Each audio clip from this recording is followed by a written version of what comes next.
কোন যাওয়া হয়েছিল? এই যে নৌকায় কালার করলাম একটু ইনকাম টেন করে লাগবো, তাছাড়া তো উপায় নাই। নৌকা কেমন ইনকাম আছে?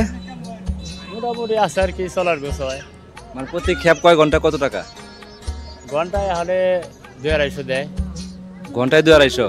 এই এইদের এই কয়জনে? ওরা সিকিউরিটি নাই, 4-5 জন আবার 10 জন উঠে।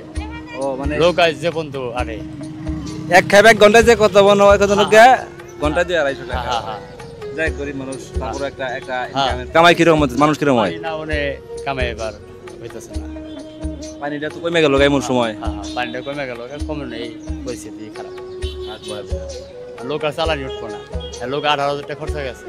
18,000 টাকা? 18,000 টাকা খরচা গেছে। এবং ধরছে কয় টাকা? 3,000 3,500 টাকা কামাই করছে আর কি। এটা কয় দিনে? এটা আপনার ঈদের দিন বিকালের দিকে শুরু করে, ঈদের দিন বিকাল শুরু করে এই পর্যন্ত এইটুকু উঠছে, মানে দেখা গেছে চালানের এক কোনা ওঠে নাই। না না না ওঠে নাই। আর তারপরে থাকুন লাগবো, নদী ভাঙ্গা মানুষ আমরা। থাকুন লাগবো, কষ্ট করে লাগবো, যেহেতু কাজ এইটাই, হ্যাঁ আর কোনো কাজ নাই। হ্যাঁ ঠিক আছে ঠিক আছে, আলহামদুলিল্লাহ, আল্লাহ দিব, সমস্যা নাই। আচ্ছা, ধন্যবাদ।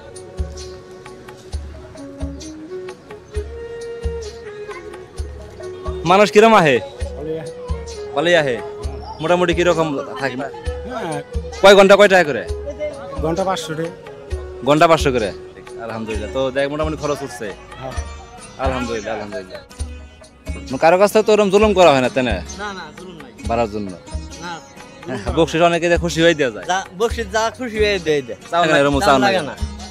এটাই তো। কেদারপুর ব্রিজে এখন চাইলে আপনারা নৌকা ভাড়া করে ঘুরতে পারবেন। সমস্যা হইতেছে একটু পানি একটু থাকলে আর একটু ভালো হইতো। পানিটা কম হওয়াতে এই যারা নৌকা নিয়ে যারা কাজ করতেছে তাদের নিয়ে একটু কষ্ট হয়েছে। নদীর সৌন্দর্যই পানি, যত পানি থাকবো তত মানুষ আসবো।